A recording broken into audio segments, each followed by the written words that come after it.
Olá, sou o professor Milton Botelho, estou aqui para dar continuidade à nossa série de vídeos sobre o controle interno de A a Z no Legislativo Municipal. O que você precisa saber para a implantação segura e efetiva dos procedimentos e rotinas de controle.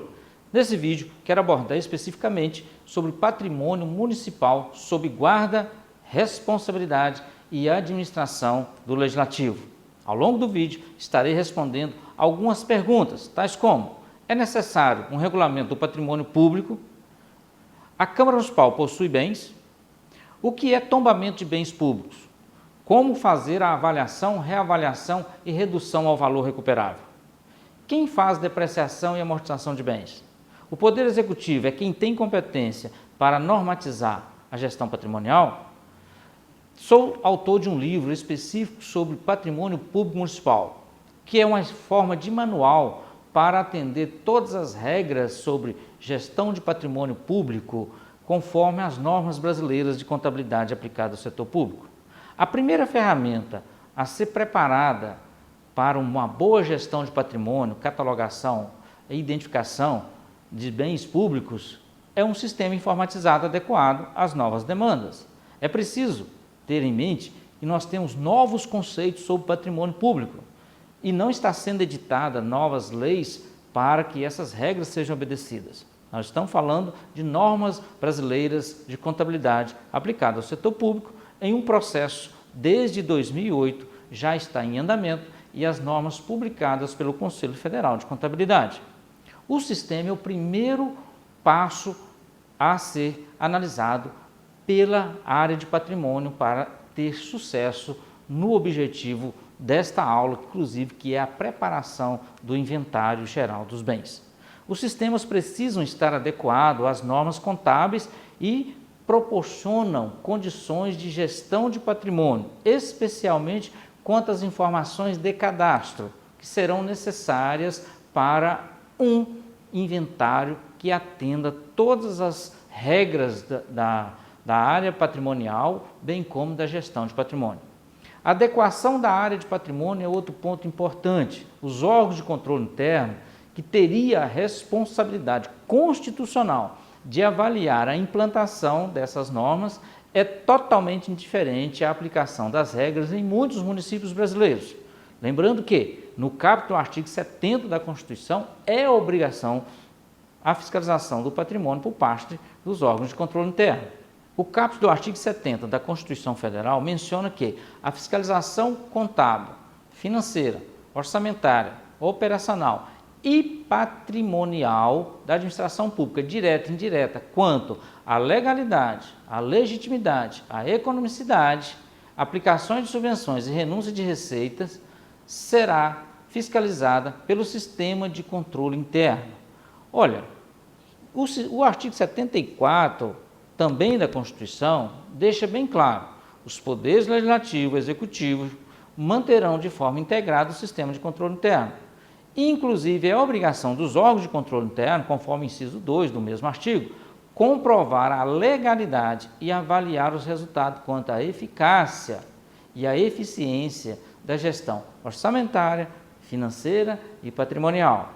Portanto, não poderia os órgãos de controle interno ficar fora da regulamentação e normatização da gestão do patrimônio público municipal, principalmente nesse processo de mudança com a implantação das normas brasileiras de contabilidade aplicada ao setor público.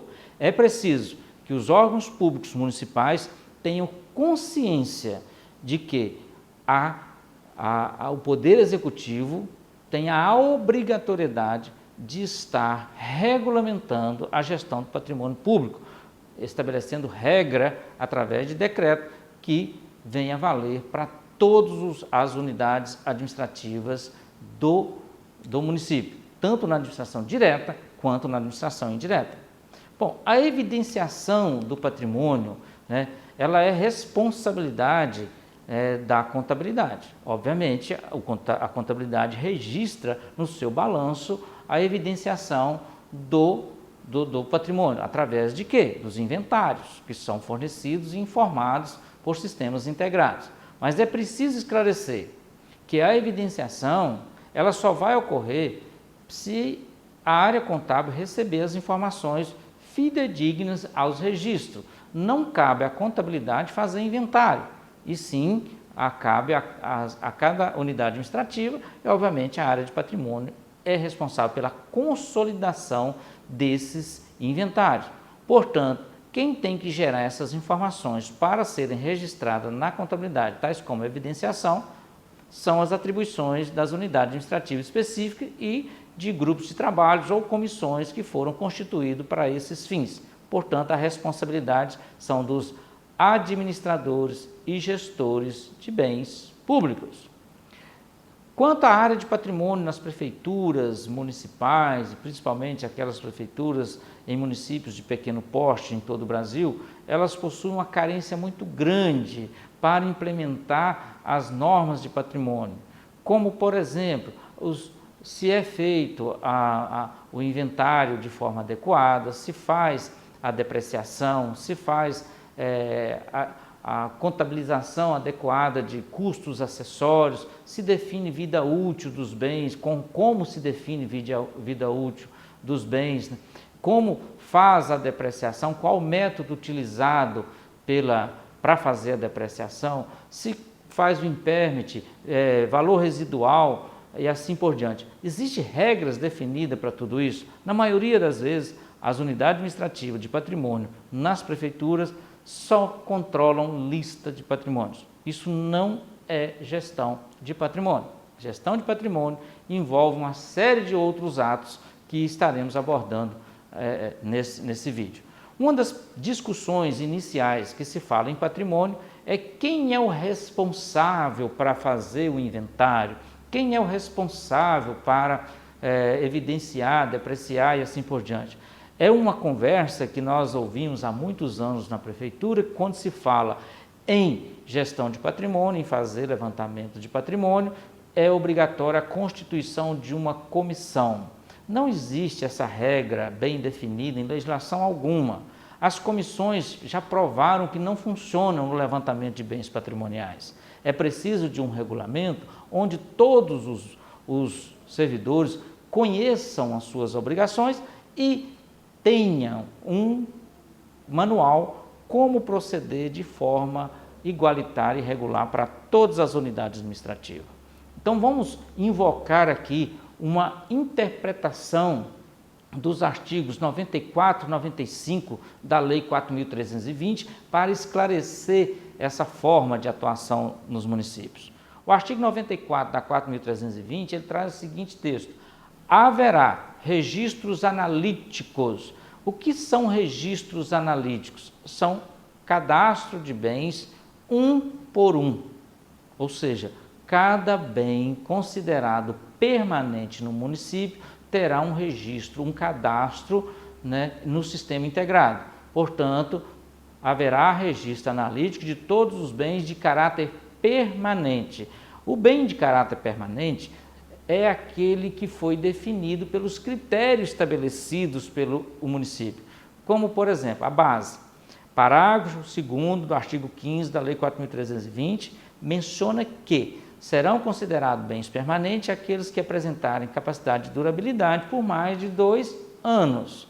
Mas esse não é o critério único. Aí veio a portaria STN 448 de 2012, que trouxe os fatores excludentes a serem considerados na definição de bens permanentes. Ainda tem o manual de contabilidade aplicado ao setor público que traz a questão dos valores, não só porque é um bem permanente, mas se o valor for irrelevante, ele não será considerado bem permanente. Então, os critérios para definir um bem permanente não são somente os definidos na Lei 4.320, que é a durabilidade por mais de 4 anos, ou de 2 anos. Não, a indicação dos elementos necessários para a perfeita caracterização. O que são elementos necessários para a perfeita caracterização dos bens? São as descrições. A lei de licitações traz de forma clara, lá no seu artigo 14, a forma de descrição de um bem. Tem que ser detalhada, ou seja, que possa identificar o bem. De cada um deles, como menciona o texto, e dos agentes responsáveis. Olha a importância do texto da Lei 4.320. Ela menciona os agentes responsáveis. pela sua guarda e pela sua administração. Portanto, o cadastro de bens públicos deve trazer de forma clara quem é o administrador do bem. Quem é administrador do bem é aquele servidor que autoriza a utilização do bem, que tem autonomia para determinar se aquele bem vai ser usado por um servidor ou por outro servidor, inclusive fazer a movimentação daquele bem, pedir reparos daqueles bens. Então, esse é o administrador do bem. E quem tem a guarda é quem está utilizando o bem.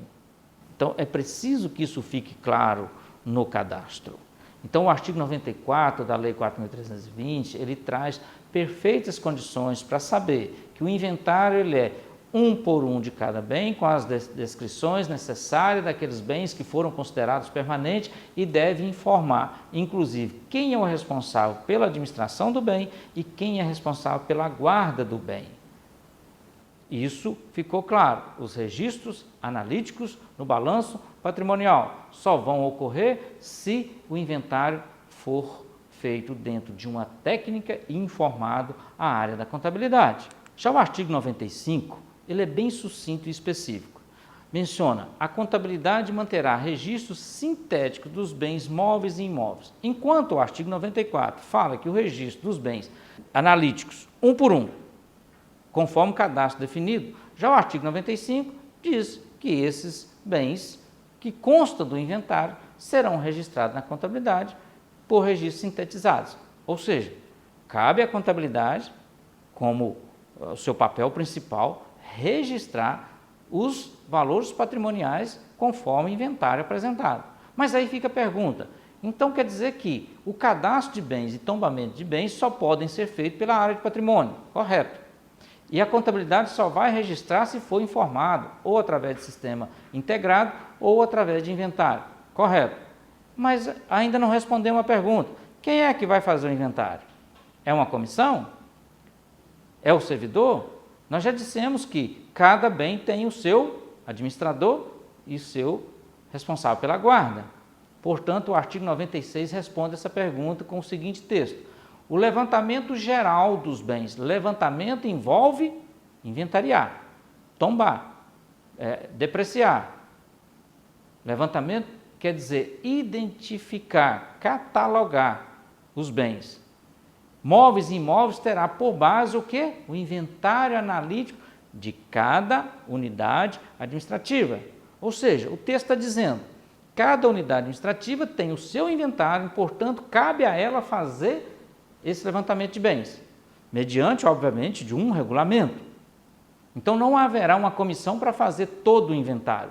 Cada unidade administrativa se organizará mediante um manual, um regulamento, e fará o quê? O inventário setorial. E, obviamente, a área de patrimônio irá consolidar esse inventário. Obviamente, esse inventário constará os elementos de escrituração sintética na contabilidade. Ou seja, a área de controle interno e a área de patrimônio deverá estabelecer um regulamento para que todas as unidades administrativas o sigam e constituam, ou seja, elaboram o inventário de cada unidade administrativa. E esse inventário setorial será consolidado pela área de patrimônio e informado à contabilidade, para a contabilidade fazer o registro sintetizado no balanço patrimonial. Bom, isso já existe desde 1964. Não precisaria de uma norma atual para informar isso. Faltou o quê? Interpretação. Mas se tratando de legislativo municipal, ainda temos algumas considerações a fazer. Pois bem, se eu sou o responsável, ou seja, eu tenho a guarda, ou sou o administrador de um bem, eu tenho a obrigação de fazer o quê? Prestar conta. Por quê? Porque o caput do artigo 70 da Constituição deixa isso bem claro, que diz o seguinte: prestará contas qualquer pessoa física ou jurídica, pública ou privada, que utilize, arrecade, guarde, gerencie ou administre dinheiros, bens e valores públicos, ou pelos quais a União responda, ou que, em nome desta, assuma obrigações de natureza pecuniária. Óbvio que o artigo 75 remete isso aos municípios quando menciona a União. Portanto, se eu sou o administrador do bem se eu sou o responsável pela guarda do bem, eu tenho a obrigação de patrimonializar, de inventariar e dizer quais as condições se encontra esse bem. Portanto, cabe a mim também depreciar. Mas, para isso, eu preciso ter um manual de gestão de patrimônio, onde todos utilizarão as mesmas técnicas, os mesmos métodos e as mesmas formas de demonstrar e evidenciar o patrimônio público municipal. Bom, aí nós temos regras também de implantação, de mensuração e de registros contábeis, prazos, inclusive, definidos pela portaria STN 548 de 2015. Esses prazos para municípios fazer mensuração e depreciação de bens móveis para municípios acima de 50 mil habitantes era 31 de dezembro de 2019, para os municípios abaixo de 50 mil habitantes, agora 31 de dezembro de 2020. Bom, para isso é preciso definir então uma data de corte. O que é a data de corte? É onde você vai apresentar todo o seu inventário já realizado, já catalogado, já atualizado, e a diferença que você tem hoje no seu inventário e o valor que você detectou com esse levantamento será considerado ajuste. Mas o ajuste só é possível quando? Na data de corte. A partir da data de corte vai haver depreciação ou impairment, que significa perda de valor patrimonial. Então, a avaliação inicial para a adoção dessas normas contábeis é de forma genérica. A primeira atualização do ativo a valor justo após a adoção dessas normas, né, então, trata-se da atualização dos bens para que seja possível o emprego das novas regras e novos métodos que farão a depreciação e a amortização e exaustão desses bens. Pois bem, aí nós temos algumas regras a serem observadas inicialmente. Dentre elas, a lei de licitação, a lei do pregão, a lei 4.320, Código Civil, a lei do livro, né, as portarias do STN são os fundamentos que nós devemos estar atento para falar de gestão de patrimônio. Bom, para falar de gestão de patrimônio, vamos começar pela a Lei Federal 8.666, que é a lei de licitações conhecida por todos.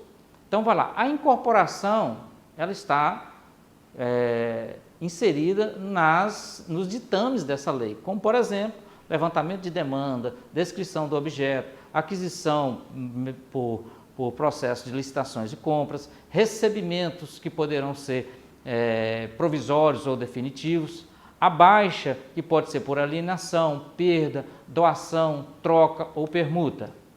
A Lei 4.320, que traz a questão da classificação da despesa, né, que dentre elas o parágrafo 2º do artigo 15, contabilização, né, as informações para contabilização, responsabilização pela guarda e administração dos bens, controle sintético e controle analítico, realização de inventários, né, e a Constituição do Estado, que pode trazer alguma referência em relação ao patrimônio. Já o Manual de Contabilidade aplicado ao setor público traz a classificação da despesa. É a portaria STN 448 que traz a classificação da despesa quanto se é material de consumo, se é serviço permanente, se é bem permanente, durabilidade, fragilidade, perecibilidade, incorporabilidade ou a transformabilidade, que nós chamamos de fatores excludentes na definição de bens permanentes. E aí nós temos um parâmetro a ser observado entre a portaria STN 448 e o Manual de Contabilidade aplicado ao setor público. Quanto ao parâmetro durabilidade, na portaria 448, se em uso normal, o bem perde ou tem reduzidas suas condições de funcionamento, né, no prazo máximo de 2 anos. Isso também é tratado da mesma forma pela Lei 4.320 e pelo Manual de Contabilidade aplicado ao setor público. Então, nesse parâmetro é muito tranquilo.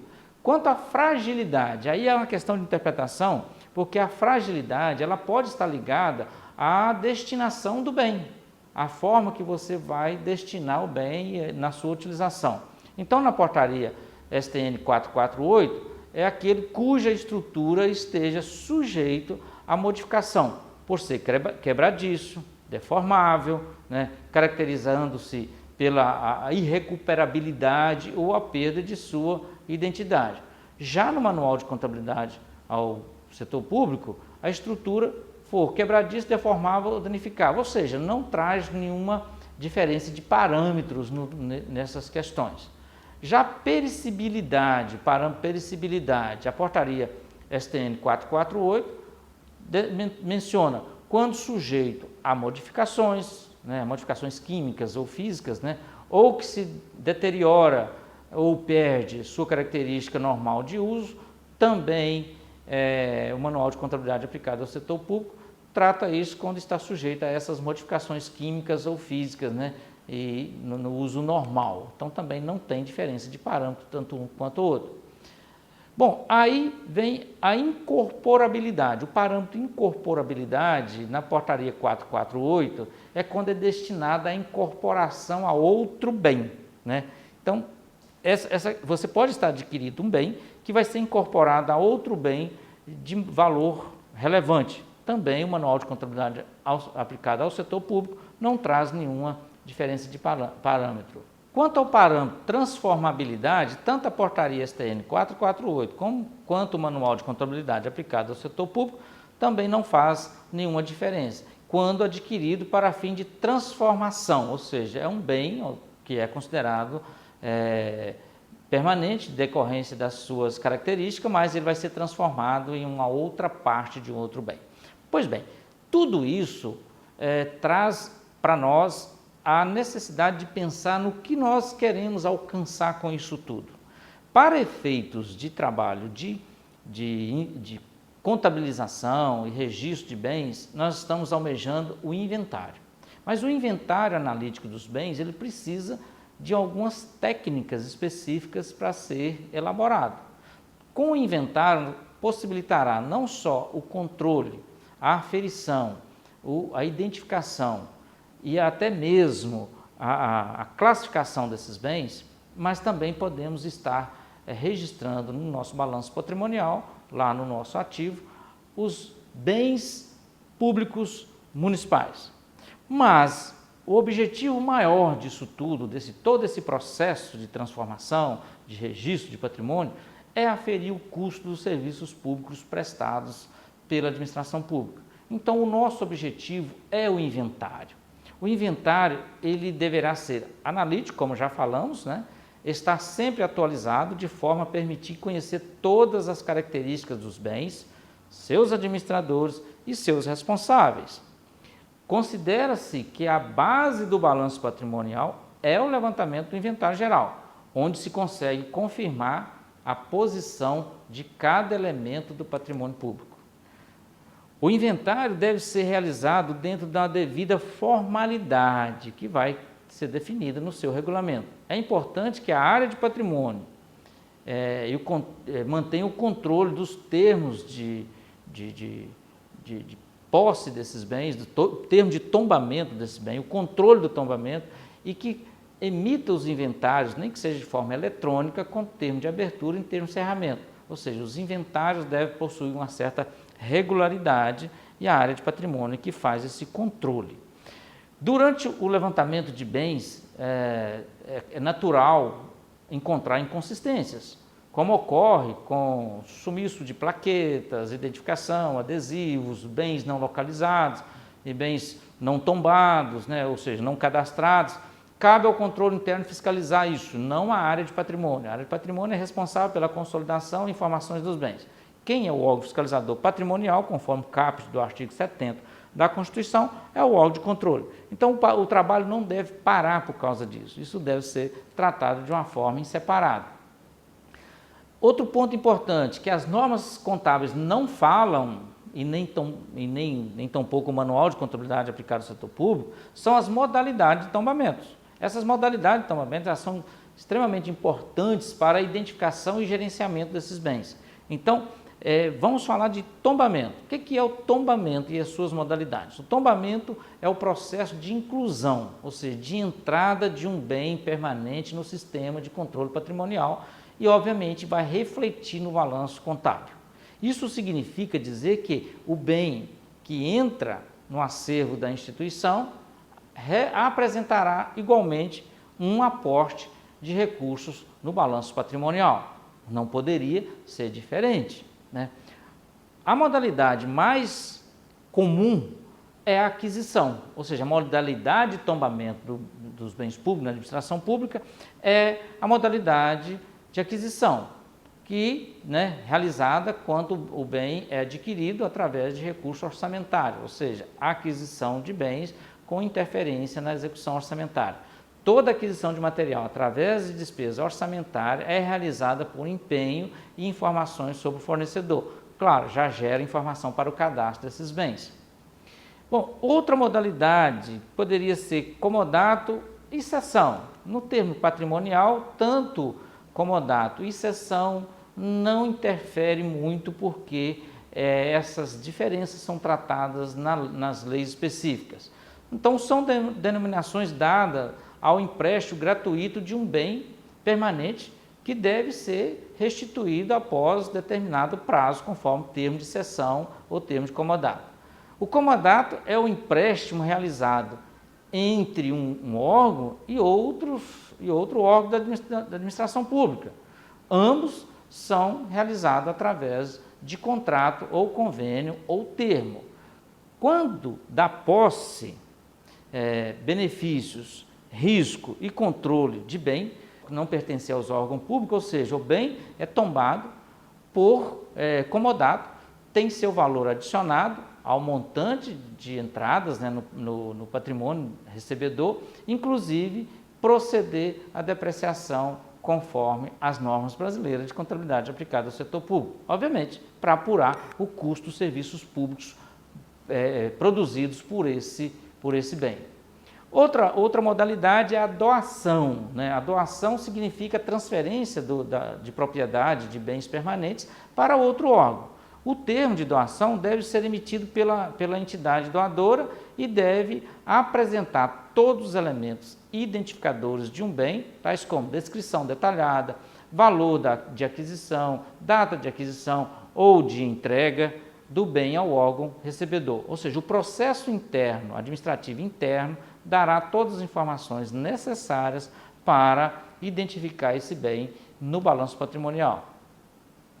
Fabricação é outra modalidade de tombamento, ou seja, como o próprio nome indica, né, tombamento por fabricação ocorre quando um bem tiver sido fabricado por uma unidade administrativa, pelo fato da origem, né, dos recursos de um tombamento por fabricação ser sempre a própria instituição. Não há necessidade de informar o documento relativo à origem, então, ou seja, será incluído em carga material produzido pelo órgão, será realizada à vista do processo de registro, ou seja, do controle, né, de custo que esse bem gerou para a administração pública.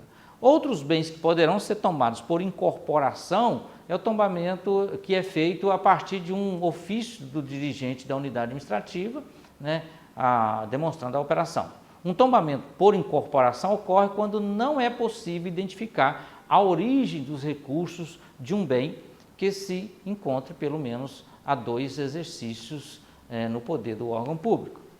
Bom, então essas modalidades ainda tem uma modalidade que é muito interessante, que é a dação em pagamento, né? Que é a entrega de um bem, né, que não seja dinheiro, para solver uma dívida anterior. Claro, para a dação em pagamento haverá todo um processo administrativo interno que irá identificar toda a forma de dação, inclusive o interesse público no recebimento desse bem.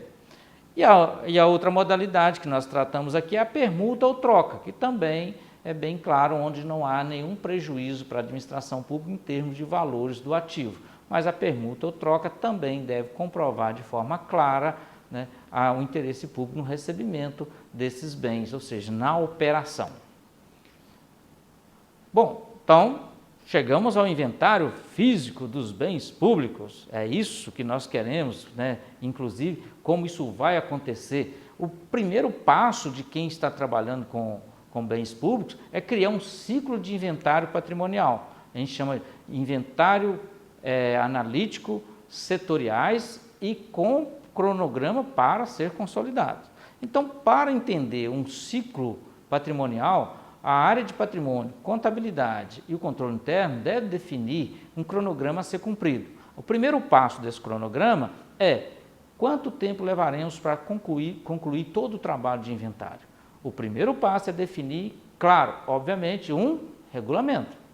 Ao definir esse regulamento, ele deve ser aprovado por decreto do chefe do executivo, porque ele vai valer tanto para a administração direta e indireta, inclusive autarquias, porque é a função, né, do executivo consolidar essas informações. Após aprovado, um prazo para capacitação de todas as pessoas que irão fazer o inventário. Estabelecer um prazo para apresentação dos inventários setoriais, que são os inventários que poderão ser, inclusive, detectadas falhas que poderão ser corrigidas posteriormente. E, por fim, a data de corte, que é a data de consolidação de todos os inventários setoriais. Feito isso, está definida a data de corte. A partir daí, nós temos o nosso inventário e todo o cadastro de bens será trabalhado de forma automática e depreciado a partir dali. Mas, para chegar a essas informações, é preciso definir quais as informações serão necessárias para o cadastro dos bens. Reforçando que o cadastro dos bens é atribuição exclusiva da área de patrimônio, independente do órgão, ou seja, tanto no executivo quanto no legislativo e administração indireta, deve possuir sistema integrado onde todos o patrimônio do município será catalogado, mensurado e identificado em sistema integrado. Portanto, vale ressaltar que a Câmara é a unidade administrativa pertencente à administração direta. Isso significa que a Câmara não possui bens. Os bens estão sob administração e guarda da Câmara. Os bens pertencem ao município. Portanto, na hora do cadastro é preciso identificar quais são os órgãos que o bem vai pertencer inicialmente, porque depois ele pode ser mudado. Então, se é legislativo, executivo, se é autarquia, se é fundos e assim por diante. As unidades administrativas que vai ser a administradora do bem, como, por exemplo, as secretarias municipais, né? E aí tem as subunidades administrativas, que, por exemplo, secretarias de administração, subunidade administrativa, divisão de recursos humanos e assim por diante, também deve estar evidenciado no cadastro. A natureza do bem é uma informação de suma importância. A natureza do bem, ele é móveis? É imóveis? Se ele é imóveis, ele é do uso comum? Ele é de uso especial? Ele é de infraestrutura? Ele é cultural? Ou se é intangível? Então, a natureza do bem deve ser identificada também no cadastro. O grupo ou classe do bem, aí nós vamos buscar a norma número 7/2017, que a classe ela é uma forma de identificação, de agrupamento, inclusive, dos ativos. E poderão criar classes, tais como terrenos, edifícios, móveis, escritórios, maquinários, navios, rede de transmissões, equipamentos de escritório. Então, esse grupo ou classe ele é necessário para a aferição de custos, né? E identificação também. Depois nós temos a classificação desse bem, se ele é servível ou se ele é inservível. Se ele for inservível, lembrando que o município deve estabelecer uma regulamentação baseada no Decreto Federal 9.373 de 2018, que classifica os bens servíveis e inservíveis da União. Então, o bem servível é aquele que atende plenamente às condições para a qual ele foi adquirido, ou seja, está produzindo serviços públicos de forma regular. Já os bens inservíveis, eles devem ser classificados como ociosos, recuperável ou irrecuperável, ou contaminado, ou até mesmo de estrutura, ou seja, obsoletos. Então, essas regras precisam ser definidas na regulamentação. Outra informação importante no cadastro é a espécie do bem, ou seja, bens corpóreos obviamente possuem matérias, bens incorpóreos que não possuem matérias, fungíveis, infungíveis, semoventes, crédito, direitos e ações e outros que forem necessários estar identificando a espécie. Também informação importante, modalidade de tombamento, como eu já demonstrei. Aquisição, se é por comodato, se é por cessão, se é por doação, se é fabricado, construído, né, ou produzido pelo próprio órgão, incorporação por avaliação, dação em pagamento, permuta ou troca, transferência e encampação. Então, essas modalidades devem estar bem evidenciadas no cadastro para poder controlar esses bens, inclusive para efeito de encerramento de termo de cessão, termo de doação ou coisa dessa natureza. Bom, a fonte de recurso é outra informação importantíssima para o cadastro dos bens. Por quê? Aqueles bens adquiridos com fonte de recursos vinculados, como, por exemplo, saúde, educação, convênios e assim por diante, existem período para que eles continuem produzindo serviços públicos na própria unidade administrativa para a qual ele foi adquirido. Antes nós tínhamos o conceito de vinculação. Então, os bens públicos também devem ser identificados no seu cadastro qual a fonte de recurso utilizado pelo município para adquiri-los. Também é informação importante, mas extremamente importante, é que no cadastro do bem esteja identificado o administrador do bem e quem tem a guarda do bem. Isso para efeito de fiscalização e até mesmo da exigência da patrimonialização, como, por exemplo, inventário, depreciação e assim por diante. Outra informação extremamente importante, obrigatória, aliás, é o número de tombamento do bem. Ou seja, o número de tombamento é o CPF do bem. Nenhum outro bem utilizará aquele número. Esse controle, né, através desse número que nós chamamos de tombamento, que é a forma de identificação do bem no acervo do órgão. Por fim, nós temos descrição do bem. Nós poderemos ter descrição sucinta e descrição detalhada. Descrição, nós pegamos por base aquilo que é levado para licitação, ou seja, lá no processo de licitação já tem a descrição do bem. Obviamente pode ser acrescida novas informações, como fornecedor, CNPJ, data, número de documento fiscal, quando se tratar de veículo, placa, Renavan e assim por diante. Então tem uma série de outras informações que na descrição pode ser inserida. Para efeito de reavaliação, para um levantamento inicial, consta-se também o estado de conservação do bem. Nesse inventário nós temos que estar atento a essa questão do estado de conservação do bem. Então nós podemos classificar bem excelente, ou seja, novo, né, de 90% da sua vida útil, abaixo de 90% da sua vida útil, até 50% bom, entre 20% a 50% regular e péssimo quando apresentar realmente essa situação, essa condição. E aí sim, como eu disse, no momento que você definir a data de corte, né, então vai haver nessa fase a regularização dos valores contábeis, deve-se estipular uma data de corte em que a contrapartida dos ajustes do valor contábil ao valor justo, para mais ou para menos, deve ocorrer diretamente no patrimônio líquido da entidade contábil, em conta de ajuste de exercícios anteriores, por tratar-se de mudança de critério contábil. No entanto, as notas explicativas devem detalhar todos os ajustes efetuados pelo órgão. Então, nós teremos aí informações do nosso inventário, de forma que trará não só informações de gestão, mas trará também informações contábeis necessárias a controle e aferição de bens. Lembrando, deixar bem claro para aqueles que atuam na administração pública municipal, os prazos a serem obedecidos para levantamentos patrimoniais. E é claro, um sistema integrado para a gestão de patrimônio. Em hipótese nenhuma, vislumbramos um controle de patrimônio através de fichas ou controles manuais. E também não estamos falando de inventário em papel, nós estamos falando de inventário em consulta em sistema integrado, obviamente contará com a excelente ferramenta que é os sistemas. Então, só reforçando as respostas aqui que nós fizemos.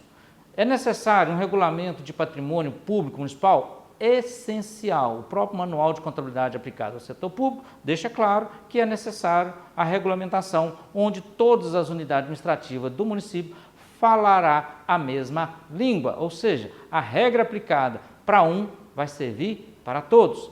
A Câmara Municipal possui bens? Não, a Câmara não possui bens, ela tem a administração e guarda de bens que pertencem ao município. Então quer dizer que a Câmara não pode emprestar, não pode ceder, não pode alienar bens, não pode. Não invoque as regras para a Assembleia Legislativa, Congresso Nacional, para a Câmara, porque a Câmara não tem receita, a Câmara recebe duodécimos, previsto onde? Lá no artigo 168 da Constituição Federal. O que é tombamento de bens? É a inserção do bem no acervo patrimonial, é a identificação do bem, quando declarado permanente, ele é tombado. Como fazer avaliação, reavaliação, redução ao valor recuperável? Por métodos de depreciação e métodos de reavaliação. Será adotado métodos de reavaliação de bens que poderá ser bem claro e específico no seu regulamento. Quem faz depreciação e amortização dos bens? Quem tem a administração e guarda do bem. Não é comissão, não é área de patrimônio que faz isso. Quem faz é quem tem a administração e a guarda do bem.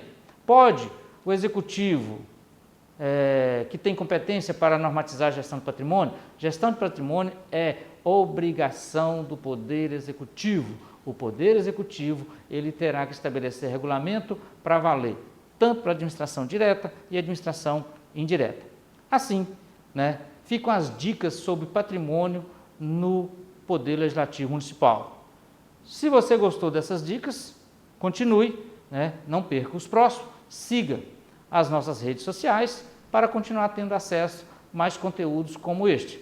E se você gostou, compartilhe com quem precisa conhecer este conteúdo. Um abraço e até o próximo.